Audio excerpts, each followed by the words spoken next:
Right, in this video we're going to look at another way of using variables. In this case, uh, I call it a flag, and so I'll kind of show you what I mean. So I'm going to set up a little scenario in which um, I'm using a knife and I'm chopping stuff, and every so often I need my knife to be sharpened. And so I'm going to make a variable called sharp, and I'm going to set it to true. And then when that knife gets dull, I'm going to set this variable to dull, or rather, I'm going to set this variable to false, so that sharp is false, so that I know if my knife is sharp or not. And then I'm going to check it every time, and then depending on whether the knife is sharp or not, I'll take different actions. So I'll set up a while loop here, and I'll ask the user for a choice of what the next task is going to be, and it can either be sharpen or chop or slice. Okay, so now that the user has made a choice, I'm going to say if response equals chop. Yeah, so user wants to chop something. Before they chop something, I want to check if that knife is sharp or not. If it's true, if sharp equals true, then we're going to go print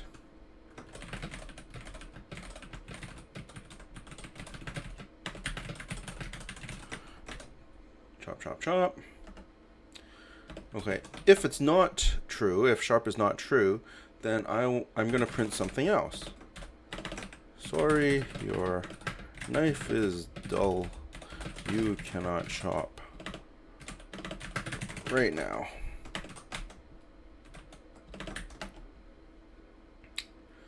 Okay, if I choose slice, we'll have something quite similar.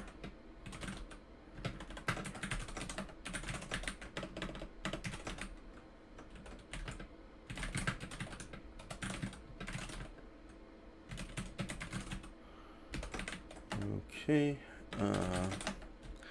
but if it's not sharp, then we're going to write, this not sharp message.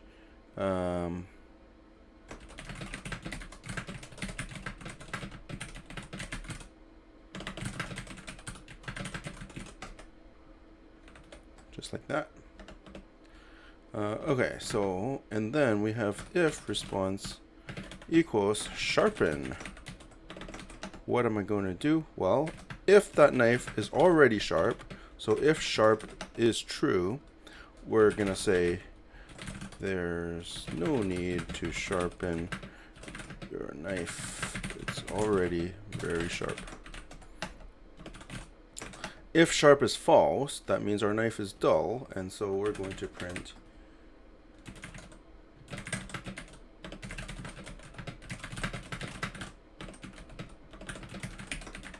okay, you sharpen your knife, and then we're going to set sharp equal to true.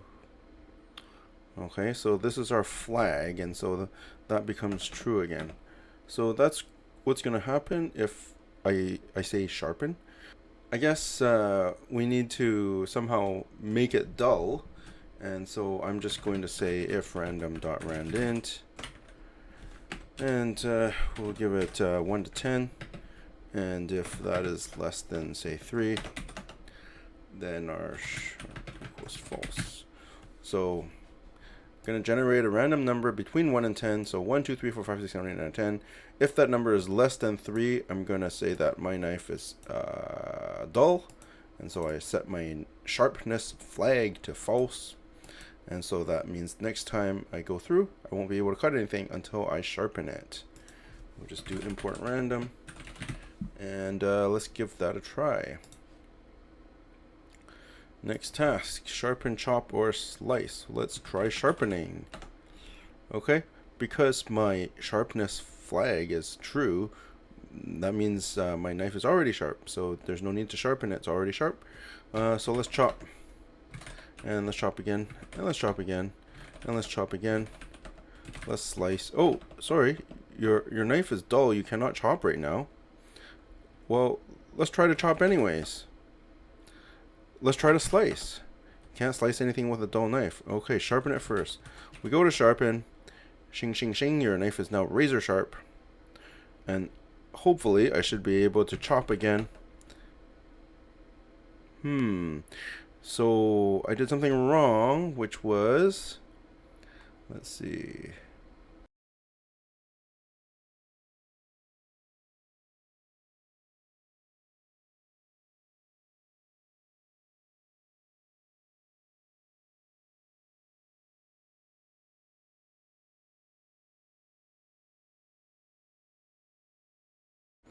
Alright, looks like I figured out the problem, which is sometimes after I sharpen, because I have this condition of, randomly setting it to become dull here, that's happening even after I sharpen, which should not be the case. So I'm just going to add an and.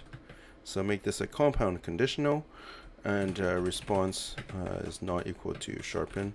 That way, when I have done this response sharpen, when I have typed in sharpen, this will never be true.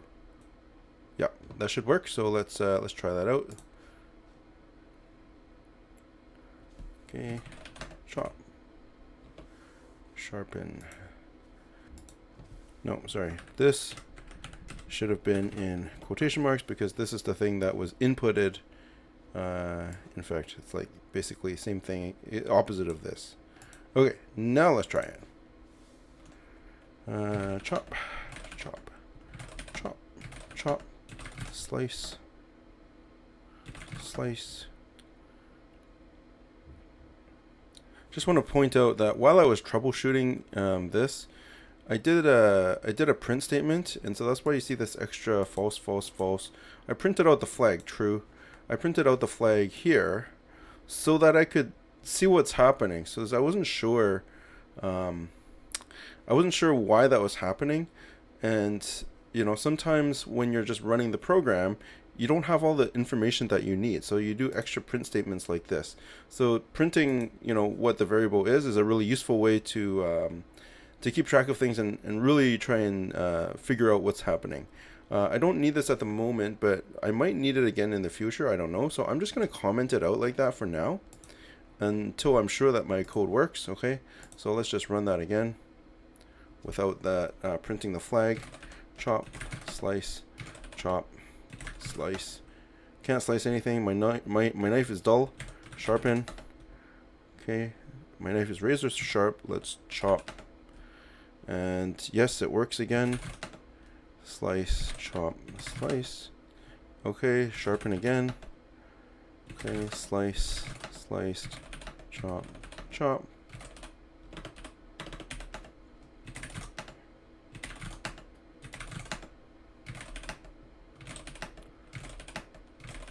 Waiting for it to become dull again. Oh, got dull again. That was just randomly took a long time just because of RNG, I believe.